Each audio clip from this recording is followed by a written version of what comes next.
people. But that's okay, we can work with this. So, hi, my name's Mike Langlois, and I'm a clinical social worker, and I also do psychotherapy. And it's really a privilege to be here today and speaking with you. And let me tell you a couple reasons why it's a privilege. One is because I love any time I get a chance to talk with and listen to gamers talk about gaming. And I'm certainly going to make sure that my presentation leaves a lot of time so that you can hopefully ask questions. The other reason it's a real privilege to be here is that the way I got into working with people that play video games and working with people and thinking about rethinking video game addiction started at Pax East a little while back when it was at the Heinz Convention Center. And I remember coming to the Heinz Convention Center and feeling really inspired by the level of interest and engagement and the level of cosplay and all of the energy that comes from this particular venue. And it's hard to be in the presence of this particular community and not question the way people pathologize gaming sometimes, because we all are normal to us, right? So what I'm going to do is I'm going to talk a little bit about video games. I'm going to talk a little bit about the psychology about video games, and I'm going to ask us to rethink what we mean by video game addiction. And I'm going to do a quick survey. You don't have to raise your hand, but you're welcome to. How many of you identify as gamers? Raise your hand. Awesome. Hey, how many of you identify yourself as drug addicts? Raise your hand. All right. And how many of you identify yourself as gaming addicts or addicted to video games? Raise your hand. Okay. Yeah, so there's a lot more. We have a lot easier time saying we're addicted to video games than we do to drugs and alcohol. But I'm going to ask us to maybe really rethink that a little bit. So, let me tell you. So, who I am, as I said, is a psychotherapist, and what I do is I basically work with people that are ages 12 to 52, 62, 72, who use video games, and either they play them themselves and they want to talk with a therapist who understands video games a little bit, or maybe their partner has said, you play video games too much and you need to go to therapy, or a parent has called and said, my kid's playing video games too much and he needs to talk with you. And so I get people that play video games from a whole number of different places. And I've done a little poll about how many people were gamers, drug addicts, or video game addicts. Are there any other therapists out here? Okay. So see these people after the show. So one of the things I do in addition to this is educate people about how to think about technology and video games differently. We're going to do a little of that today. But first, I want us to engage in an MMHP, which is short for Massively Multiplayer Human PowerPoint. And this, in fact, is going to be a world record. This is going to be the biggest ever massively multiplayer human PowerPoint that I have ever seen. So I'm going to need 3 volunteers. Okay, you in the back, and you in the red shirt, sir. Oh, gotta go this way. So these 3 people are going to be your human PowerPoints. Please come to the front.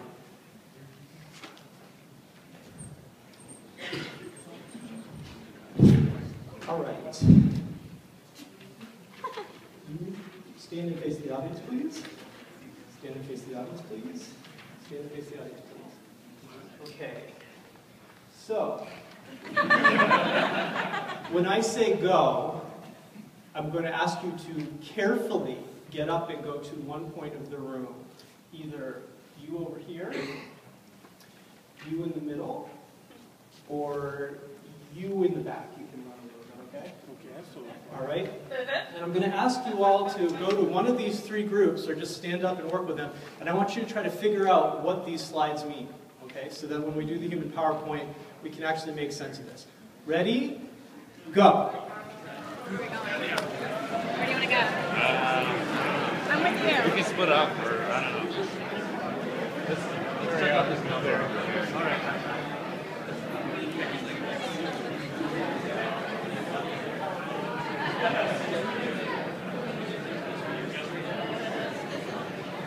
Make sure you hold it high so everyone can read it.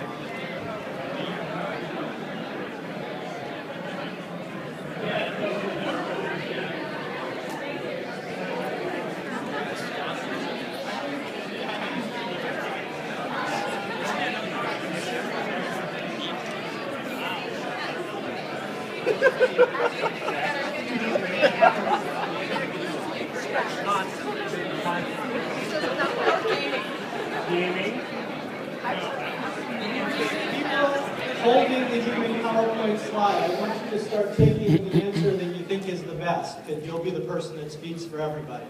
Okay?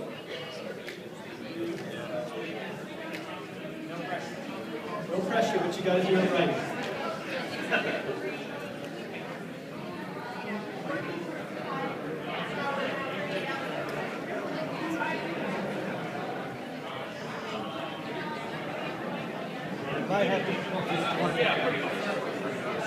I like to think breathing is up there, but I think it might have to extend a little bit faster.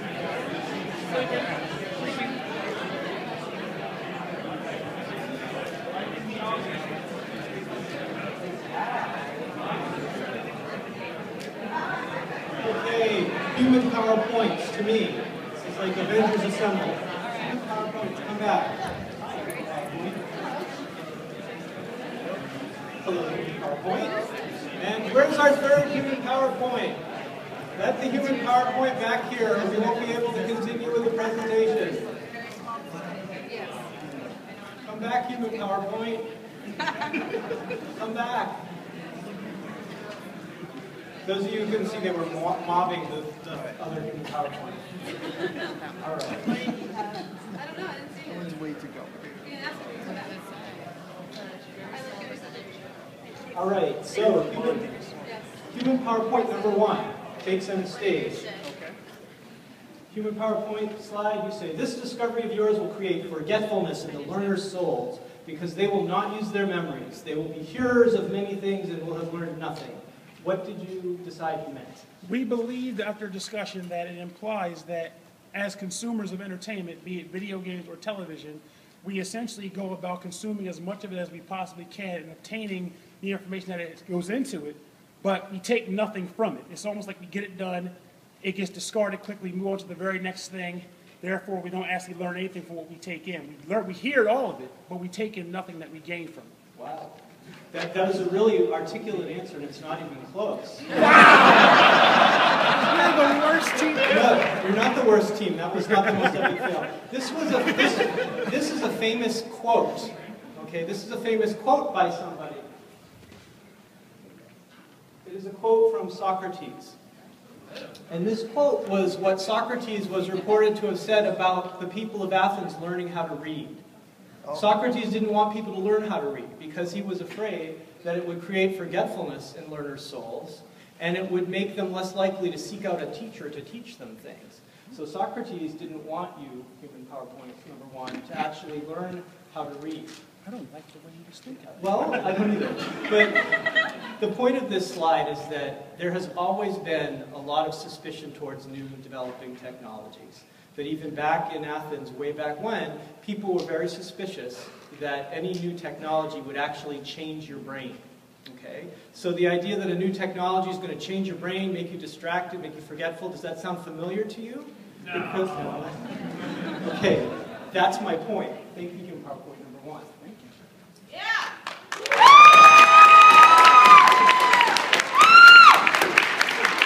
You might have a seat. Thank you, sir. Thank you. So number 2, human PowerPoint number 2. You were supposed to help people come up with activities that are good to do constantly for 8 hours. So what did you come up with? The most common answer was sleeping, and we weren't sure of anything else besides breathing. Somebody said working, but I wasn't sure about constantly for 8 hours. Good. So you really, you did a good job with your group keeping them in order. Sleep is definitely one of the answers. The 2 that I've been able to come up with the help of my dog are these 2. And the 2 things that are good to do constantly for 8 hours are definitely sleep and maybe meditation. Maybe meditation. But the point is, a lot of times when people talk with people about video games, they say, well, how many hours a week are you playing? Or how many hours a night are you playing? as if a person's doing it constantly, and as if doing anything constantly for 8 hours, with the exception of sleeping, is a good thing. And that most things that you do for 8 hours aren't a good thing if you're doing them constantly. So that is the point of PowerPoint slide number 2. Thank you. Round of applause for human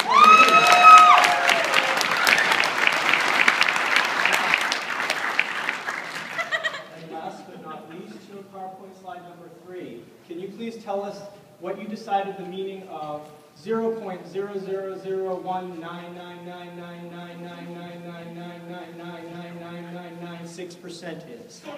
We decided that this was the percentage of the population that has been legitimately diagnosed with gaming addiction. Oh, what an interesting answer. It's not the right one. But no. That's the answer is 0.000199999999999999996. I practiced that. Percent is the percentage of WoW World of Warcraft related infanticides in the year 2005.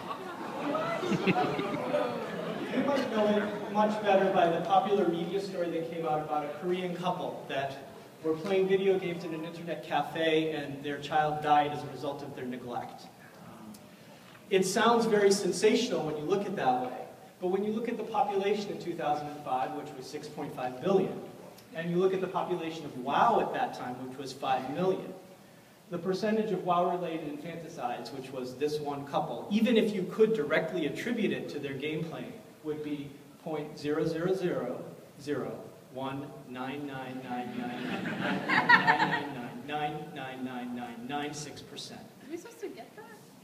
Are we supposed to actually answer? Like, get that right? You get a pawn in a much greater game. Thank you.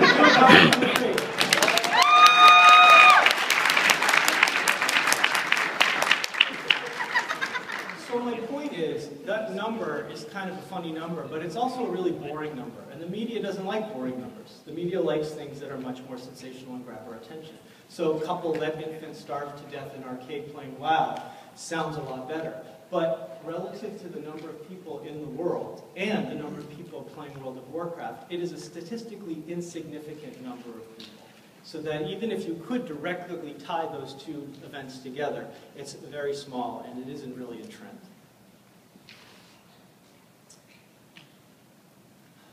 Which brings me to, is there a way to get the lights here? I don't know if people can see. Can you all read? Nope. I'm blind as a bat. We're going to have one of the enforcers get the lights. Go enforcers.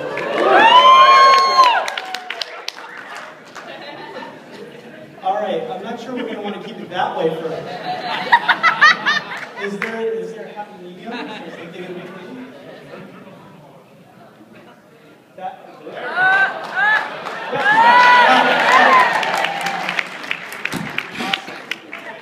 Okay, so this brings us to what I want to talk about with stigmas about technology. And these are stigmas that I work with both therapists trying to unlearn, but people that come to see me as patients.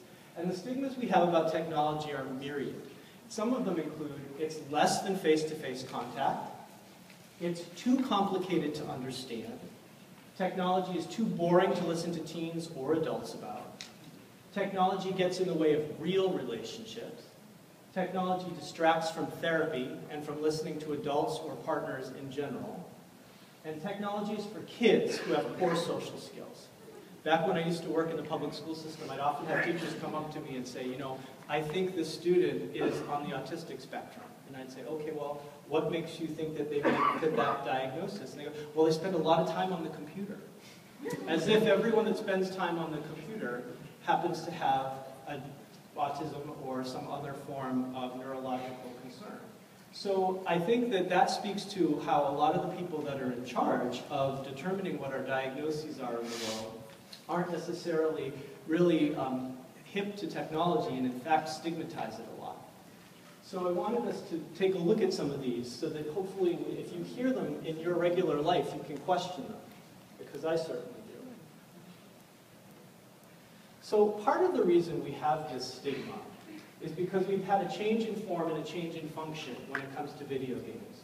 How many people can remember this back in the day game? Yes. Yeah. What is it? Right.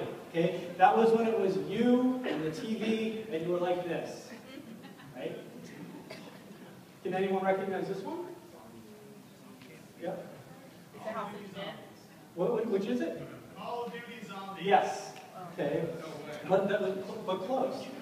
So these games are actually really different. It's not us sitting in front of the computer. Okay? It's actually us sitting in front of a console, but also playing with headphones, texting, talking with other people. And the problem is that when people that don't play video games think about video games, they think of this, when in fact, they need to be thinking more about this. And that they need to be thinking about the fact that there are other real people on the other side of that screen, that people are beaming in by the thousands to participate in multiplayer virtual games, which are highly social experiences. And I have patients that talk about playing with kids, that there are other kids after school. I have patients that are adults that have a Thursday night guild or a Thursday night raid, that have all sorts of social needs being met through the virtual medium of video games. And one of the things that we don't necessarily take into account is that video games are a form of social media. That back when we played Pong, they weren't as much a form of social media. But now video games are as much a form of social media, I would put to you, as Facebook, Twitter, or other forms of social media. And we need to start thinking about them that way.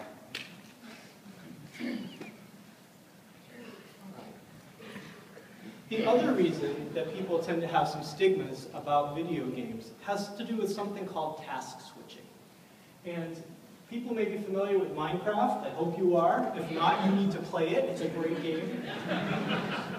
These are different things in Minecraft. That is a furnace, that is a crafting machine. And one of the things people learn pretty quickly when they're playing Minecraft is to park a whole bunch of ore in the furnace so that you can be smelting it while you're doing something else. And that is a model of task switching. That is a model of the human brain's ability to do multiple tasks at the same time, but bring different tasks to the foreground and different tasks in the background. Those of us who have used PCs and have looked at Task Manager know what we're talking about, that the human brain is like that. There's a whole bunch of things that are going on, even if they're not in the front of our conscious. And we're not necessarily conscious of all of these things because we use that task switching function of changing the foreground. Now, what does this have to do with the stigma of video games? Here's what it has to do. When you play a video game, as the person in this picture is, you manage to do a switch, which is that you switch the foreground in your mind. So this isn't what you're experiencing, but this is. The foreground is switched, and now you are playing the video game. This is the world, this is the reality that you are dealing with, this is what you're responding to. Unfortunately, to the people that look at us playing video games, they see this. So they don't understand that what you're doing isn't looking at an object as much as having a virtual experience. Okay? And that's why they talk about it as distracting. That's why they talk about it as escapism. But what if it's not escapism? Because escaping has moral overtones of cowardice and avoidance. How many of us have heard the idea of video games are being used to escape from reality? Right? But what if it's not escapism? What if we took a more neutral or even affirming stance? What if gaming is actually focusing on something rather than escaping from something? What if playing a video game is actually a choice to evoke a concentration meditation state?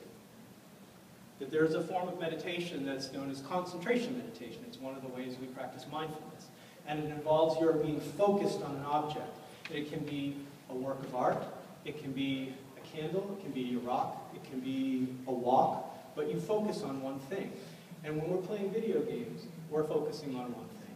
And so I'd like you to actually start entertaining the thought and spreading the word to other people that maybe playing video games isn't about escapism at all, or primarily.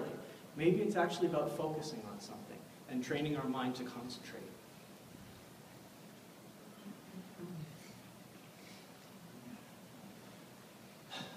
Part of the reason we need to concentrate, and part of the reason we have problems with people that don't like us when we play video games, has to do with this little fact.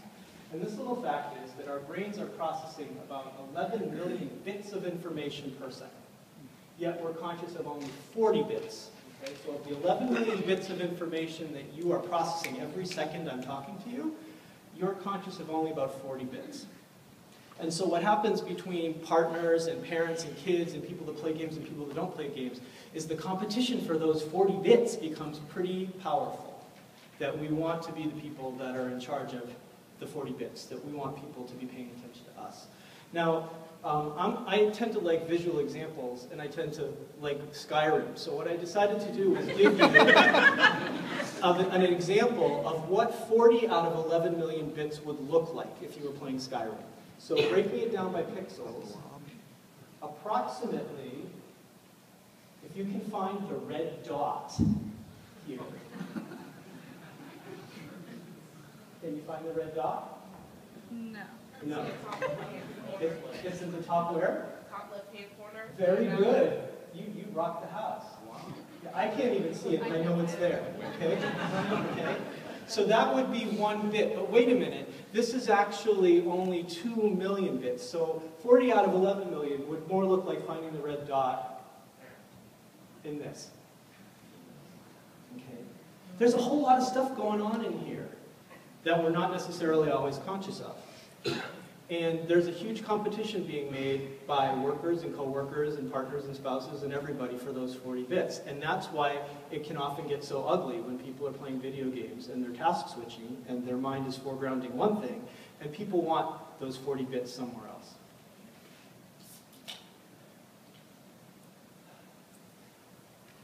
This is why people get into fights when they're playing video games and someone comes in. I was in a guild once, and we were playing, we were raiding in World of Warcraft, and this was back in Burning Crusade, and our tank kept going offline. We were playing, and he went offline, get disconnected, came back and he said, my 3-year-old just pulled the plug on my computer. So he plugged back in, and we were raiding it again, and then he got unplugged again. And the third time this happened, we suggested to him as a guild that maybe that was the 3-year-old's way of telling him that the 3-year-old wanted a little more time and attention, that he should stop and we'd find another tank from a pug or something. But what happens is, if you do get interrupted, it can take up to half an hour for you to get your concentration back. And what I try to encourage people to do when thinking about concentration this way is to think about the creeper in Minecraft. How many of you know about the creeper? Okay, that's good, that's reassuring. So you know how when you're running around and all of a sudden you hear the rustling and the creeper explodes and kills you and all of your loot goes everywhere? And suddenly you're halfway across the world and you have to run back in 5 minutes or whatever to get the loot? That's your concentration. And when somebody interrupts you, that's them being the creeper. And you have to be able to start... in my household, I'm the creeper. Actually, disclose that.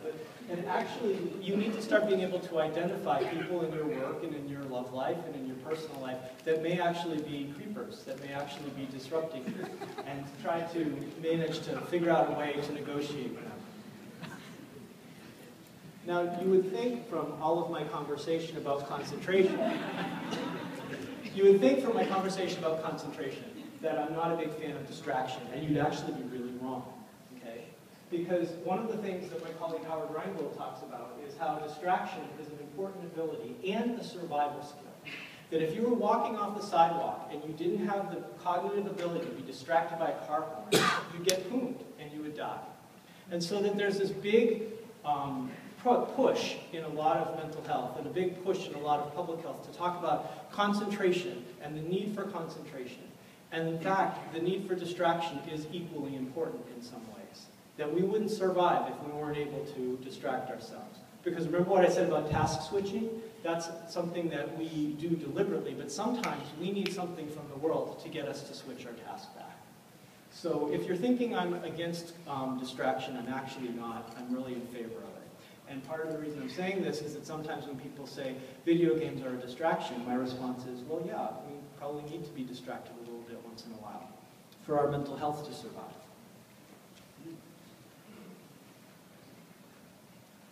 All right, so I want to talk a little bit about the psychological dimension of video games. And I also want to say, because I'm aware the slides are a little bit hard to read, that I'll be posting this Prezi so that you can actually have access to it and see it. So if something you can't read it, you can take a look at it online. But for now, let's talk a little bit about what actually happens to our mind and how we actually experience video games. And the way we tend to experience them is through our character. And the character is the embodied representation of the patient or the person. Okay? So the way we experience the world of the video game is through our character. We gain experience in the game through our character. We accumulate knowledge and skills and resources all through our character. And like other forms of development, we players gain instrumental value of their character over time. I was a horrible mage when I started out. Okay? But my character, through time and practice and resources, got better. And one of the things that players do in the video game is use the character to practice.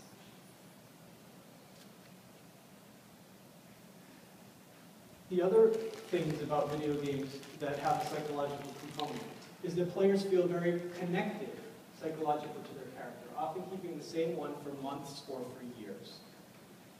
Characters are the medium through which players experience social interaction in the game. Players transact their relationships through virtual characters, not only in the game, but also through instant messaging, through guild chat, through emails, and over voice internet protocol networks. And that if you think about your guild, or if you think about the people that you play Xbox with, you may know their gamer tag, but you may not actually know their actual name of them as a person in the world. And so often we only have connection to these other people through the medium of their character. But that medium is important, and that medium counts. And that people have real relationships, even though they're mediated through a specific character. And that's one of the reasons we're so attached to our characters. Quick show of hands before I go into this slide. How many of you have played World of Warcraft or another MMO? Okay. How many of you have had an alt that's languishing for a while that you feel guilty about? Yeah. Okay. That's a sign of attachment. Okay. Any of us who've ever had any relationship knows guilt is a sign of attachment. Okay?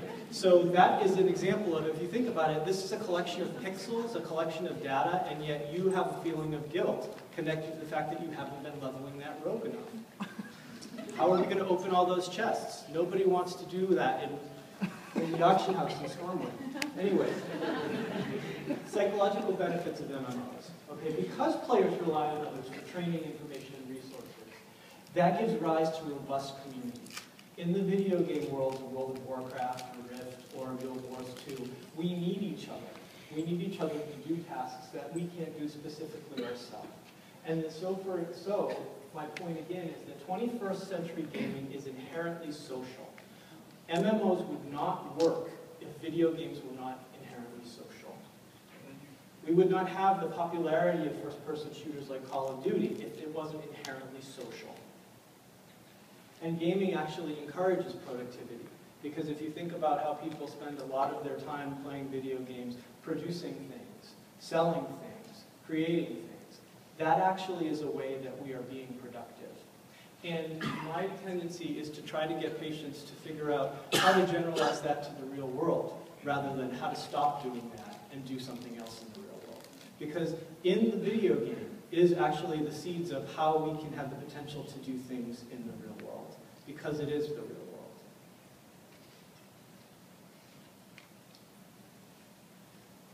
So there's a whole bunch of different kinds of video games, and one of them is social games. And some of the psychological benefits of social games in particular are their educational potential, their ability to foster critical thinking, the development of social skills that come from social games, development of economic and strategic thinking that comes from playing social games, and they promote learning in low-income communities. And I think this is probably one of the most important pieces, that one of the things that's most powerful about social games, whether they be on Facebook or some other platform that we have access to, is that it cuts across all classes. That when we took a look, the Pew Internet Research Group took a look at the use of technology, they actually found that regardless of your race or economic status, we had a pretty level use of technology. And in fact, people in Latino populations had a higher use of smartphone technology. So social games and games that are accessed through these technologies have a great deal of potential to bring education to people in lower income economic status. in terms of first-person shooters. I didn't used to talk about first-person shooters. Quick show of hands. Raise your hand if you play first-person shooters. Okay, okay. So let me do a little confession. One of the things that I did when I first started working as a gamer affirmative therapist is I actually used that term, gamer affirmative therapist, to parallel the liberation movement of the LGBT population. That for a long time, people that happen to be gay, lesbian, bisexual, or transgender were marginalized by the psychological profession. And people needed to advertise themselves as gay affirmative therapists so that they could signal to potential clients that they wouldn't be considered diseased just because they were coming in and they happened to be gay, lesbian, bisexual, or transgender. That a lot of times people wanted to come in and they didn't want to talk about their sexual orientation, they just happened to have a sexual orientation that was part of who their life was and they wanted to talk about something else. By the same token, I would call myself a gamer affirmative therapist, which means that not everyone wants to come in and talk with me about gaming, but they want to know that I'm not going to immediately pathologize it. That the first words out of my mouth aren't going to be, how many hours are you doing that? The minute somebody says to you, how many hours are you doing that, you know they've already judged it. Because when you say, well, I like reading Dickens' Bleak House at night, no one says, oh, how many hours are you reading?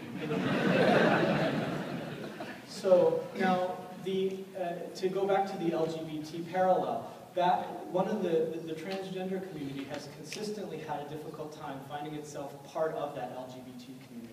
That as the LGBT community got more gains in terms of civil rights and recognition, they started to have a harder time bringing along the transgender part because they would have feelings that they were somehow holding them back, that their public image wasn't as good because of whatever the transgender population happened to be bringing to the table. We've gotten better at that, but why I'm telling you this is that first-person shooters are the transgender of the gaming community. Right?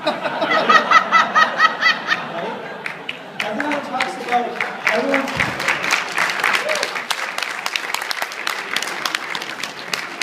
we all talk about how games help us be collaborative, we all talk about how games help us share and cooperate and learn, and nobody wants to talk about the first-person shooters. No one wants to talk about Call of Duty because that's going to be where we start going down the rabbit hole of violence. And so we start to distance ourselves from people that play first-person shooters. We either don't talk about them, or we don't acknowledge that we play first-person shooters as much as we play social games. Minecraft is a lot more politically correct because it's non-violent in the same way.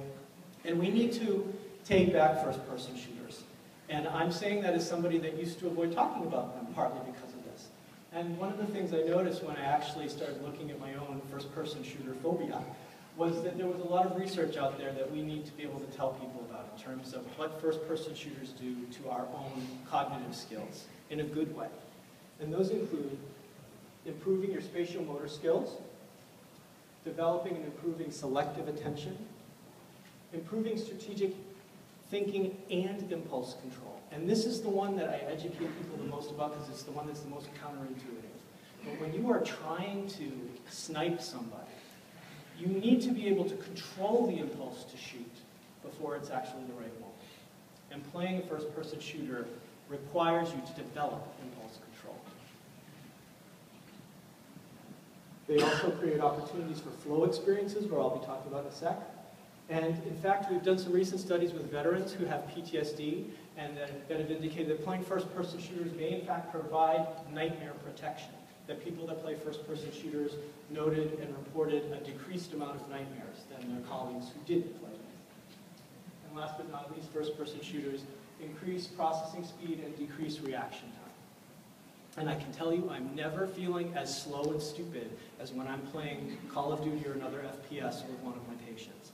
And I can see every day how their visual-spatial motor skills are actually increasing. And it's because they're practicing an FPS every day and I don't have time because I do things like this. This has killed my video game.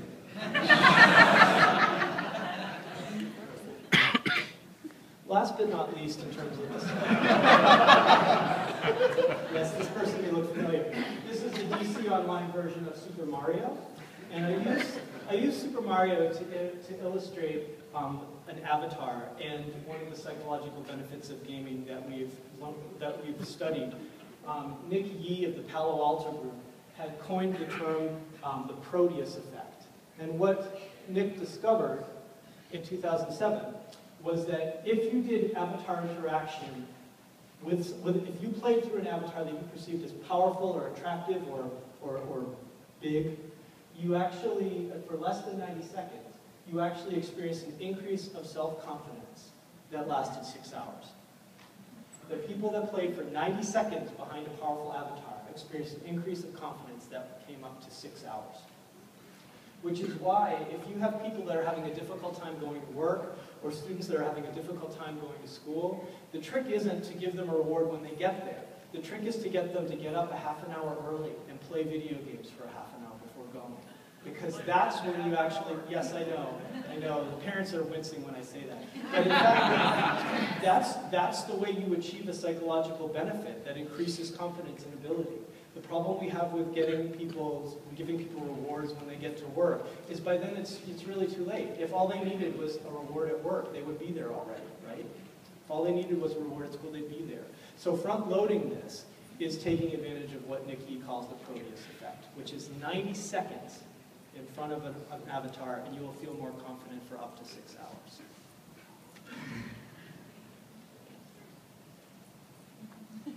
So I want us to talk a little bit about whether the experience we have when we play video games is a drug or a flow. And this is a trick question, it's a setup, because when we describe what a flow experience is, we have several criteria. People that are in a flow report that they have an ability to concentrate more.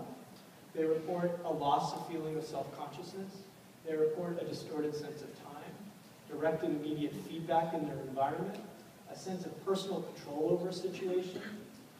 The activity they're doing at the time feels effortless. They have a lack of awareness of bodily needs, and they have a sense of absorption into the activity. Okay? And that is something that if you think about drug or alcohol use or playing a video game, both of them have those components to it. But because a component is similar, doesn't mean that they have the same moral valence. That doesn't mean they're the same thing. That sometimes it's actually a strength to be able to concentrate more. Okay?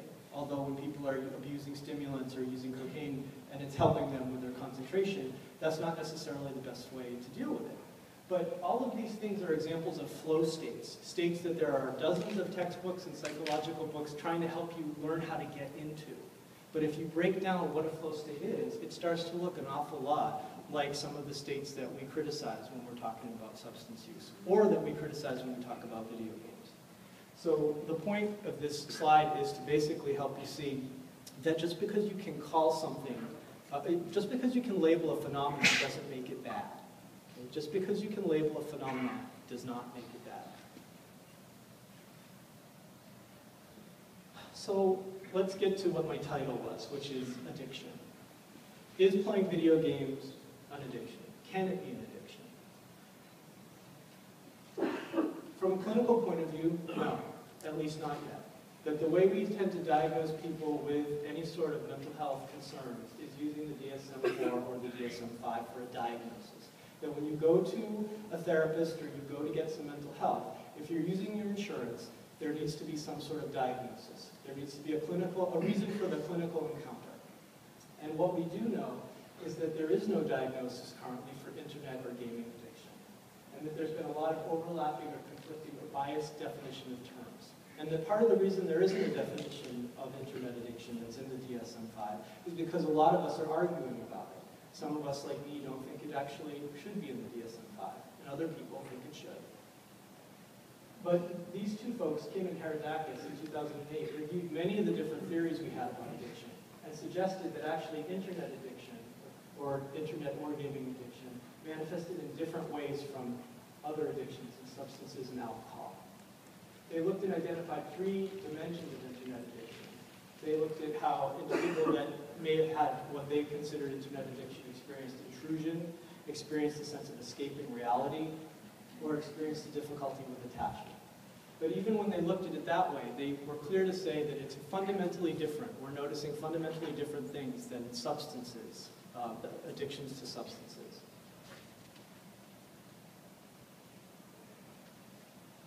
As I said, there's no existing clinical criteria put forth by the American Psychiatric Association or the American Medical Association, so you can't diagnose something if you don't have a criteria for it. But the criteria that we have when we talk about gaming addiction tends to be adapted from gambling screens, tests that were run on people that were trying to look at their gambling. And the problem with that is that gambling is very different.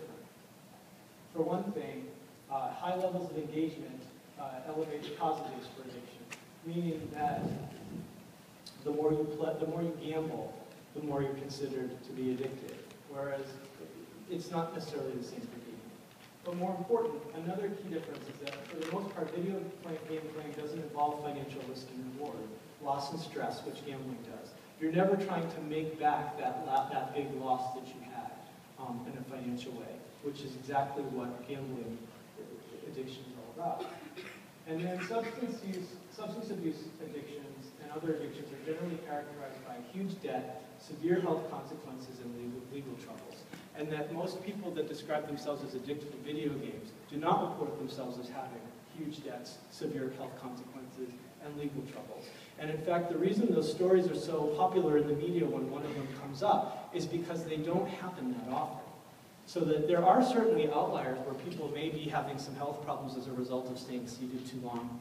But for the most part, when people are identifying themselves as video game addicts, we're not seeing the same sorts of extreme situations as that we're seeing with people that are using substance abuse or addictions, or alcohol or other addictions. So why am I going on about this? That was probably the most boring part of the presentation. But the reason I'm going on about this is that a diagnosis is important. And why it's important is because the treatment of a condition varies greatly depending on what the diagnosis is.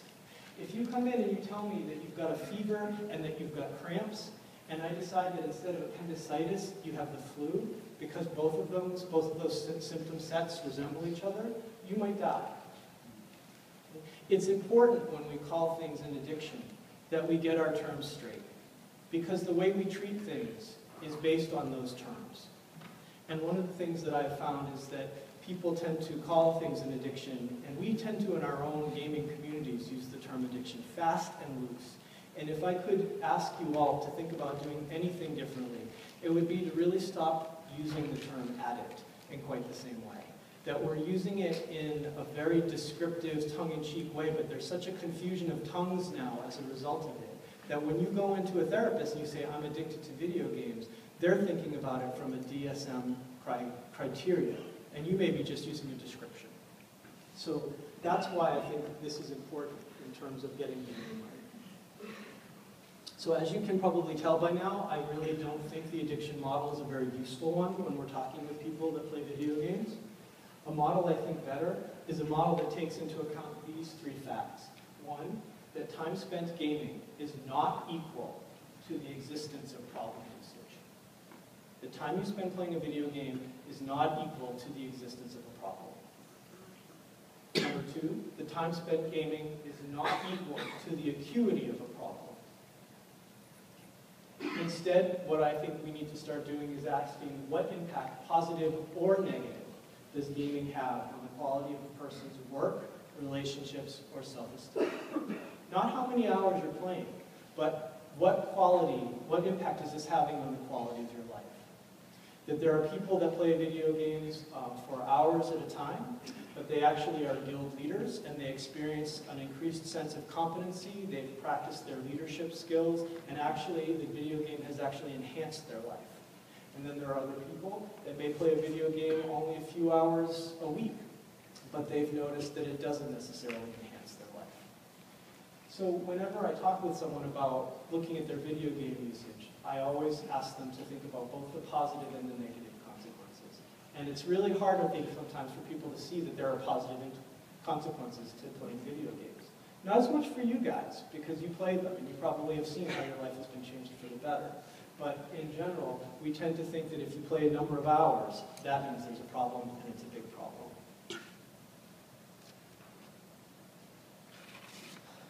All right, so now, having said that, there are things that you can look at in your life that can tell you whether or not maybe there is a problem with the amount of time you're playing. And that's what makes time suck a problem. Okay?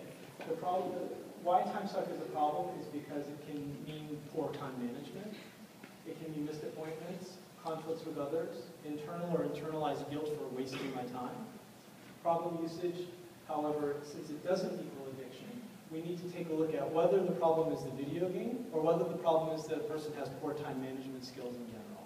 So you want to ask yourself, is my poor time management because I'm playing video game all the time, or do I have poor time management skills in general?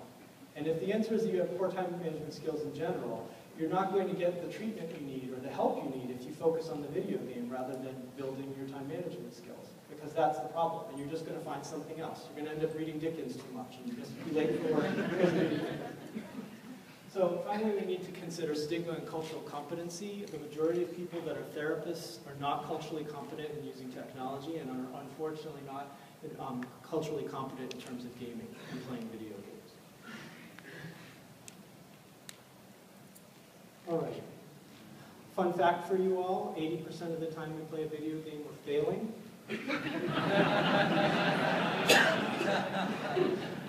It's funny, but it's also powerful and important. And one of the reasons I mention this to therapists when I talk with them about this is therapists are always big on resilience.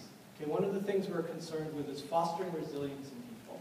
If people have experienced trauma, we want to figure out how they survived it, how they can be more resilient in their life, and how the quality of life in general can be better if we have an increased resilience. And one of the things I tell them is that they need to play more video games. And they need to get their patients to play more video games, because if when we're playing video games, we are failing 80% of the time, and we keep playing, that speaks to the fact that gamers are extremely resilient. That is a form of resilience, that we don't give up and that we keep playing again and again and again. Even when 80% of the time we're failing, that's a sign that we're resilient.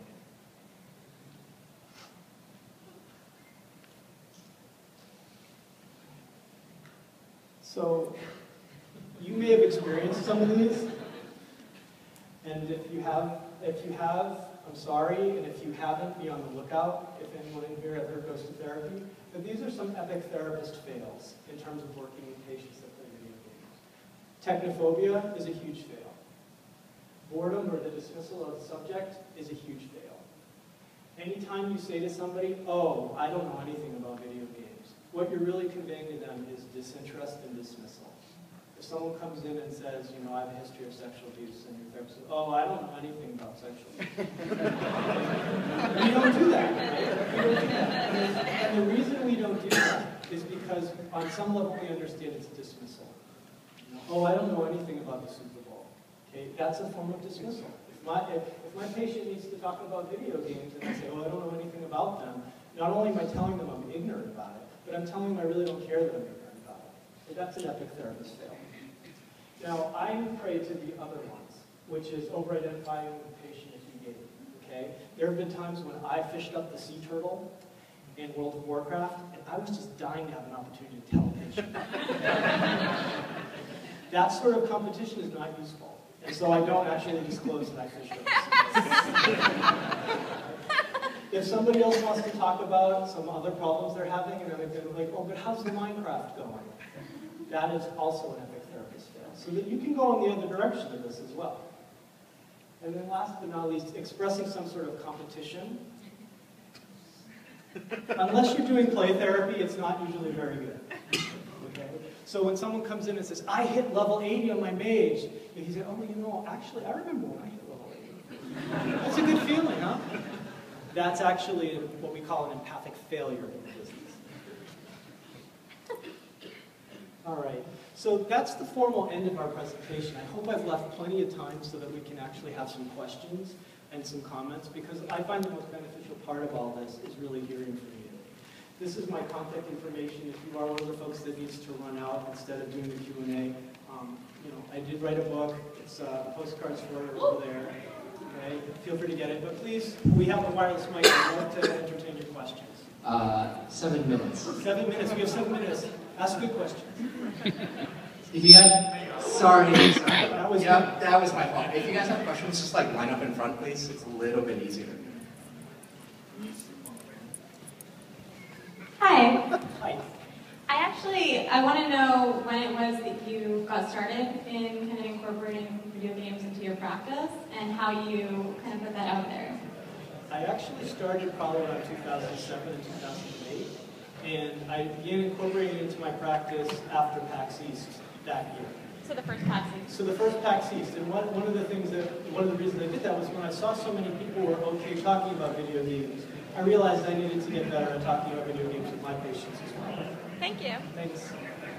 How do you help and treat a patient with video gaming addiction? That's a hard one because I don't tend to think of video gaming addiction as something that's treated in the way that addiction implies. I'm much more interested in understanding what the video game means to the person, what the symbolic content of the video game is, and ways to generalize what they're doing in the game to be real. That I don't think of it as, if anything, I'm interested in harm reduction rather than abstinence. I don't encourage patients to stop playing, and I don't send them off to detox the game. That's right, thank you.